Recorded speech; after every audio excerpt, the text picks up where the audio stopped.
Bismillah, alhamdulillah, wassalatu wassalamu ala rasulillah, wa ala alihi wa sahbihi wa man wala. Ibu-ibu, bapak-bapak, dan adik-adik pengajian KG Rahmati Allah, Assalamualaikum warahmatullahi wabarakatuh. Insya Allah kita lanjutkan kejar Arba'in atau koleksi 40 hadis dari Imam An-Nawawi.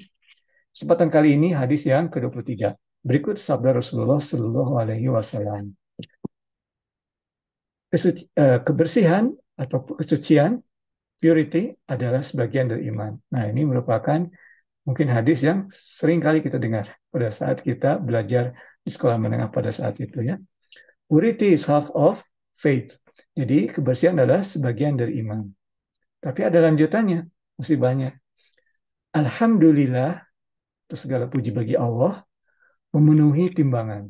Timbangan di mana? Timbangan dari Allah. Pada saat kita ditimbang baik dan amalan baik dan buruknya.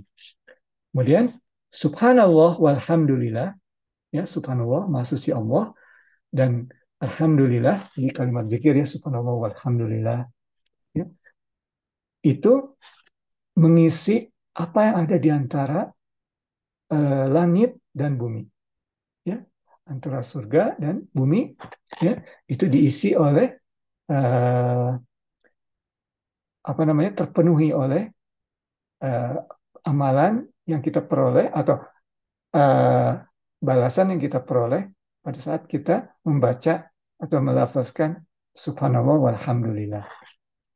Jadi balasannya itu banyak sekali, memenuhi apa yang ada di antara surga dan bumi ini. Ya, fills that which is between heaven and earth. Ya. Kemudian Rasulullah SAW melanjutkan, solat adalah cahaya. As-salatu nur. Ya, solat adalah nur. Solat adalah cahaya.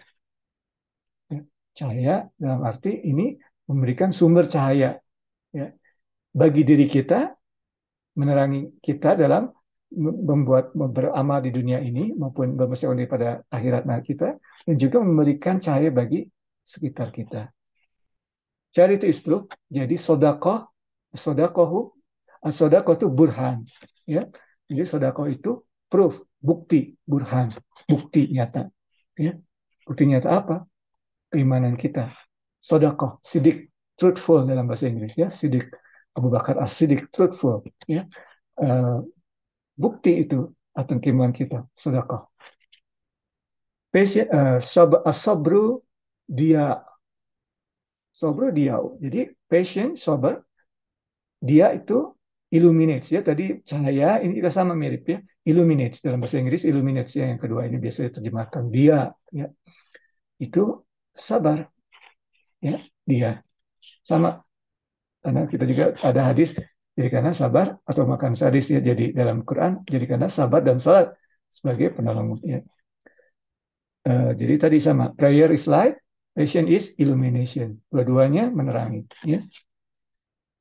Kemudian di Quran, Al-Quran is an argument for or against you. Jadi Al-Quran itu bisa menjadi uh, pembela kita di akhir nanti, ataupun justru yang menjadi penuntut kita. Kalau kita menjalankan Al-Quran, kita akan dibela seolah-olah Al-Quran itu menjadi uh, pembela kita. Kalau di pengadilannya ada pembela. Ada hadis atau ada satu fadilat mengenai surat Al-Mulk ya.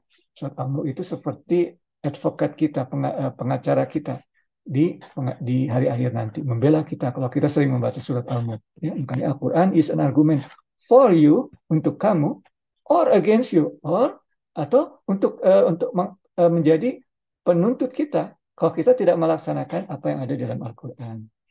Kemudian kullu nasi yabdu fabai'un nafsah.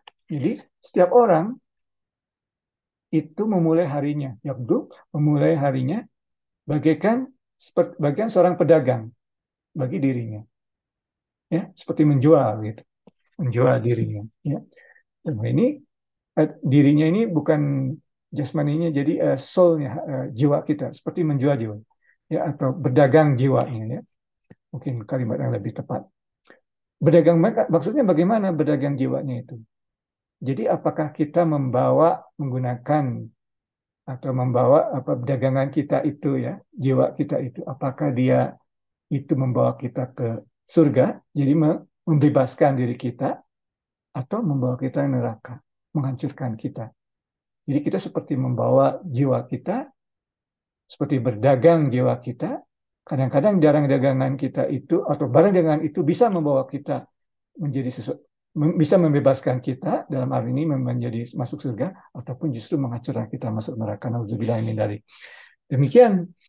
Jadi tadi purity tadi atau purity itu kesucian atau tohoroh itu ya, itu mungkin yang sering kita dengar ya. Kebersihan adalah sebagian dari iman. Ya, kebersihan dalam bahasa Indonesia biasanya diterjemahkan kebersihan sebagai bagian dari iman. Ya. Eh, kata dasar katanya yang digunakan di sini tuhur ya. Jadi tuhur penyucian diri atau membersihkan diri ya. Itu tentunya jasmani dan rohani. Ya, sholat ya. Jadi ini bayangkan, ini abad ke-7 ya, di dunia ini abad ke-7. Di ajaran Islam ini kan diturunkan. Itu di Eropa itu belum ada apa kesadaran untuk kebersihan. Masih beratus-ratus tahun kemudian ada kamar mandi di Eropa. Ya. Umat Islam di abad ke-7 itu sudah menyatakan melalui Rasulullah SAW, kebersihan adalah sebagian dari iman. Tentunya seperti disebutkan tadi, tuhur eksternal yang di luar dan juga yang di dalam. Sholat, kalau tidak wudhu, ya tidak diterima kalau tidak disucikan diri. Kalau tempatnya tidak baik, kita tidak hati-hati melihat apakah tempatnya ini ada yang najis atau tidak, itu juga tidak diterima. Kalau hati kita tidak bersih, kemana-mana, kiri kanan, juga tidak diterima. Kalau niatnya bukan untuk Allah, itu niat sholat lillahi ta'ala, bukan lillahi ta'ala, atau cuma di mulut saja, ya juga tidak diterima. Ya. Semoga Allah memaafkan kita dan istilahnya overlook kesalahan kita, ya, jadi tidak melihat kesalahan kita, ya, karena rahmatnya, insya Allah. Ya, makanya kita kalau selesai sholat, coba diteruskan lagi dengan sholat sunnah. Insya Allah akan, seperti dalam hadis, akan memberikan apa namanya, akan menambah sesuatu apabila kita kekurangan di sholat yang kita yang wajib. Nah, demikian ibu-ibu, bapak-bapak, dan adik-adik pengajian kehadiran Allah. Kajian kita pada kesempatan ini yang benar hanya dari Allah, kesalahan dari Ivan. Mohon maaf. Wabillahi taufiq wal hidayah. Assalamualaikum warahmatullahi wabarakatuh.